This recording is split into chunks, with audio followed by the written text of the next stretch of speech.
Right, bit more of a run and gun video today because I want to get cracking and get this done because I haven't got a lot of time. But what I've got at the moment is I've got 2 mounts delivered. So let me just show you quickly in here.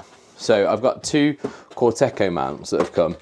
This one is the front, which I've got a bit of a dispute going on with the eBay seller from 2 different sellers. These are. So this is the right one, which you can see it's got the front inscribe on there. It's got the correct barcode.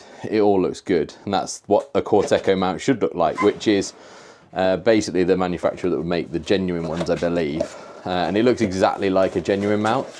But then this one from a different seller, which is for the rear, hasn't got any of those inscriptions on, and it just doesn't look right. So I think they've put a cheap mount inside a good box. Now I'm open to being corrected on that, but it just seems weird that the front has come and it looks exactly like I expected. That one has come in as plain. So I've got the front mount. While this one's in dispute, I don't want to fit it, but I'm going to fit this front one today. So we'll get that on. I'm also waiting on the mount that goes just behind the wheel, behind the wheel arch in there, on the right hand side if you're sat in the car.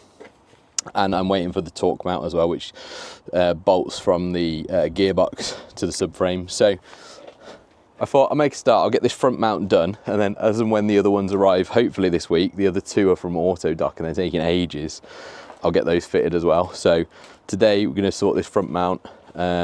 I hang fire on the rear one until I get word from the seller on what they're doing, if they can send me a genuine Corteco or, you know, whatever that resolution is. So let's get cracking on this front one. Right, so you can see the fella down here.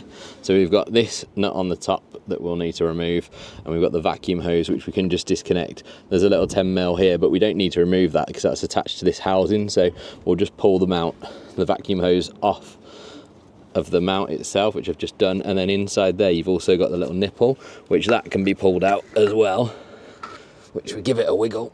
Might need some pliers to get it, but yeah, get the pliers on that, pull that out, and then we're pretty much clear. So we've got this one on the top, one on the bottom. What I'm going to do is loosen off this top brace, so remove the bolt from the middle, take the 2 out, top brace comes off, and then underneath on the torque mount we'll loosen off the 2 back bolts that attach to the gearbox for the torque mount. And then that means when we jack the engine up just to get that mount out, we've got enough play there to get things out, and we're not going to put too much strain on those existing mounts. The tools that I've got for today, so got my Kielder mid-torque impact wrench. If you're after an impact wrench, you can't go wrong with one of these Kielders. There's a discount code down below to get 10% off. Also got my Kielder cordless ratchet. Got my little toolkit. So in here, I'll probably end up using my Nipex because they're great adjustables. And then got a 1/2" drive ratchet set. And then I've got my 3/4 as well. And then a selection of ratcheting spanners. Good old Halford Professional before they were Halford Advanced.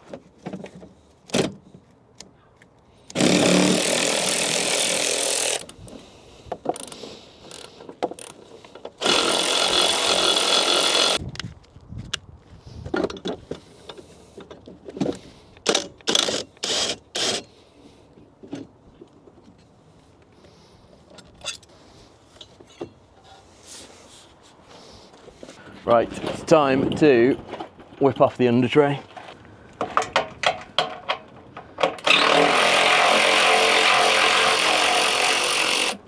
This is where these come in great, like this sort of stuff. You don't have to be just laying down here ratcheting. Just kind of just move around on your little bed and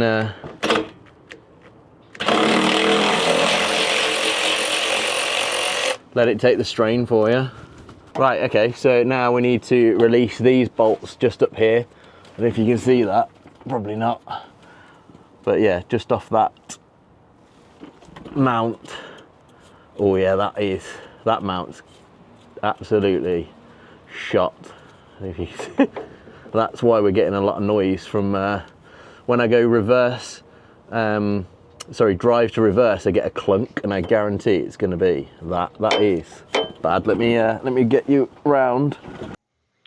Right, I'm having a bit of a mare with my audio, so it looks like my microphone cut out.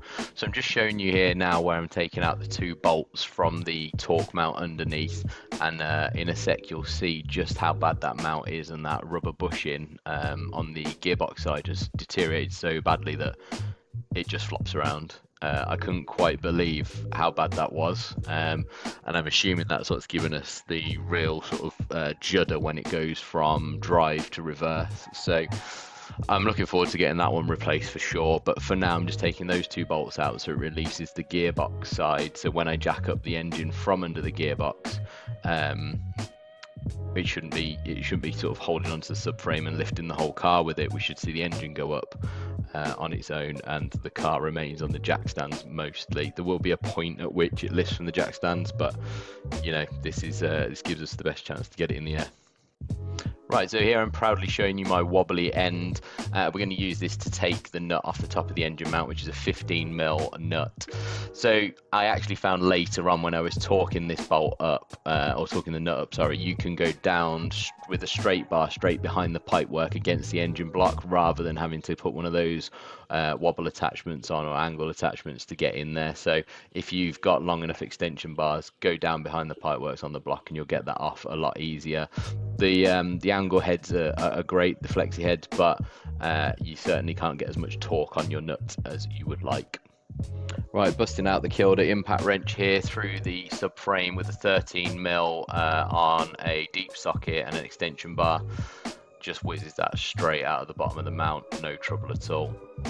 Right, next up, I'm just using a block of wood on my jack placed underneath the gearbox to start lifting up the engine. And what we'll do here is I'll speed this up for you so you can see the lift on the engine that we get, which eventually means we can get that mount out.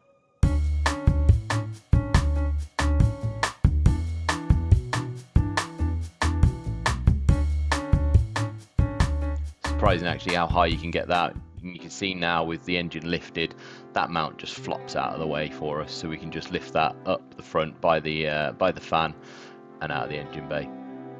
It was significantly perished. Again, another one that I couldn't believe how bad it was. It could possibly be the original engine mount. If you look at this bottom piece here now, the way it wiggles around with inside the inside where it's kind of totally split away is unbelievable. So explains the vibrations that I've been feeling and why it's been so bad. But yeah, it's nice to get this new mount on.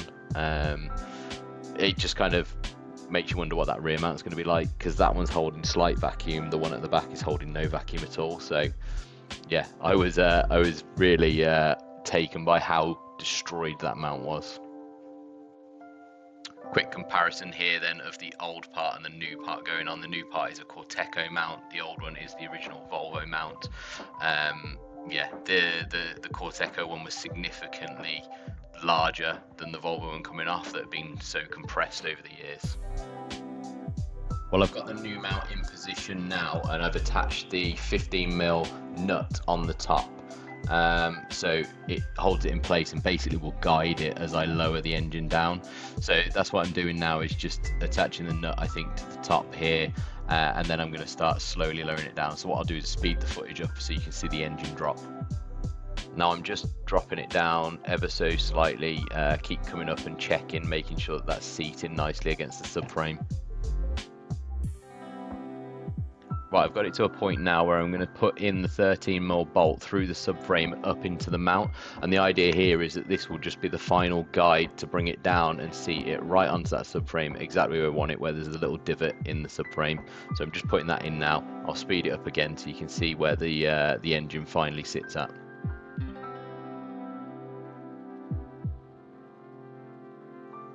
And that's it, the mount's in place. I've got the nut loosely tightened up onto the top and the one in the bottom in the subframe. Now both of these go to 50 Newton meters, so in the next clip you'll see me torquing those up.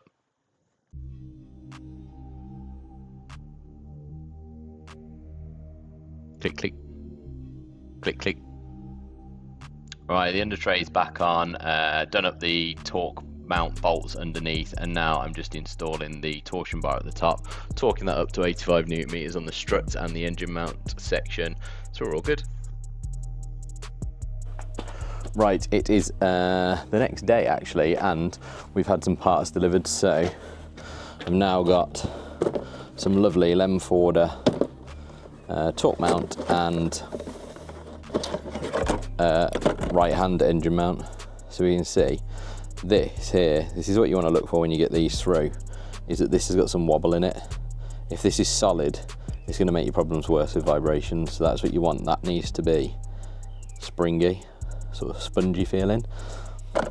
That's the right one for a diesel. Now you can get them for a petrol, which is stiffer, and the softer rubber is for the diesel to cope with the vibrations. So that's what you want. Lemforder is really good. I think they're the manufacturers of the original Volvo parts as well. So you can see this one is perfect. I can't remember, oh yeah, it was Autodoc. I got this through Autodoc, so they currently have the Lemforders in stock, so if you're after one, go on there and grab one. And then this is also from Autodoc. The only thing I'll say with Autodoc is delivery takes a bit of time. I think I waited 2 weeks for these. We've also got the right hand mount, and again, this is quite, it's hard to show you really, but it's quite supple, feels quite soft, which is what you want. So I figured rather than rolling out a separate video for the front mount and those, I'm just going to quickly tonight whip this top bar off again, get that bottom torque mount fitted and get that side one done. So I'm going to jack him up in the air again, and then we'll just get cracking. Right, so on this mount here, we've got a couple of 18s, which I'll use the Ugga Dugga on, and then we've got the 2 up here which are 13. Now because of this pipe, it's really difficult to get in, so similar to yesterday, I'm going to be using my little spanner. These Vera Jokers are pretty good, but I could do with a ratchet in one really, but my 13 ratchet spanner's broke. So yeah, I'll crack these off like we did yesterday, whiz these out, and then this mount will just drop out nice and easy. Okay, they're out, and then 1, 2. Right, if you have a quick look at the difference between the two mounts, I mean, you can instantly see this one swings on that. This one is nice and solid, but does have that wiggle I was telling you about, where that's what you need to look for. If your mount is solid and it doesn't do any of this, it's going to give you vibrations big time. That one, if you can see the light through it, the rubber has gone completely. I just thought while I'm down here doing up these, I put the back bolts in to guide it in, done up the front ones with the Ugga Dugga, so they'll be probably torqued way over spec, but we'll check them in a bit.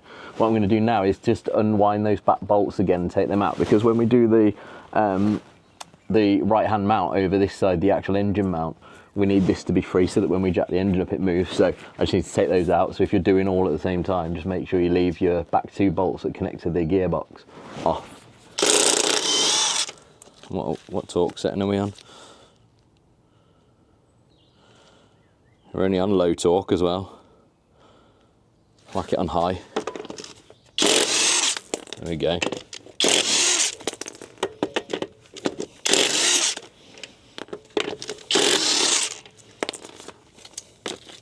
That is the beauty of a good, powerful torque wrench. Right, so under here, we've got this little bolt up there. So we'll undo that, and this crease here, you just fold this in a wheel arch back on itself, along that crease, clamp it up, and then you got access down there. We can see our mount just sticking through in there. So just show you, this one's now loosened off, this one's loosened off. You got to be careful because of the proximity here of your belt, so just watch that. I'm going to whiz these off. I think they're 14s, but obviously we can get a gun on those to get them out, so that's fine. These are a bit of a pain. I ended up using a breaker bar and just a 17 mil spanner with a flexi ratchet head on, which was quite handy. So when you get in here, you can obviously start unwinding them easier. This one actually I went underneath the drive shaft. So yeah, we'll get these out, get those out, and then we'll get the new one in. Hopefully, should be a pretty simple straight swap. That is tight on there. There we go. We used full torque then to get that out. Okay, that is one mount out. So we can see we were starting to get a little bit of sort of like oxidization here on the bottom where that was going into the chassis, but the mount's not the worst I've seen.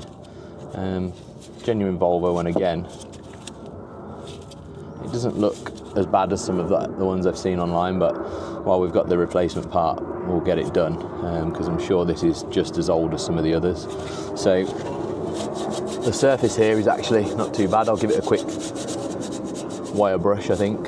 And then we've got little locating holes here, which on the bottom of the mount, you've got little studs that locate into those holes.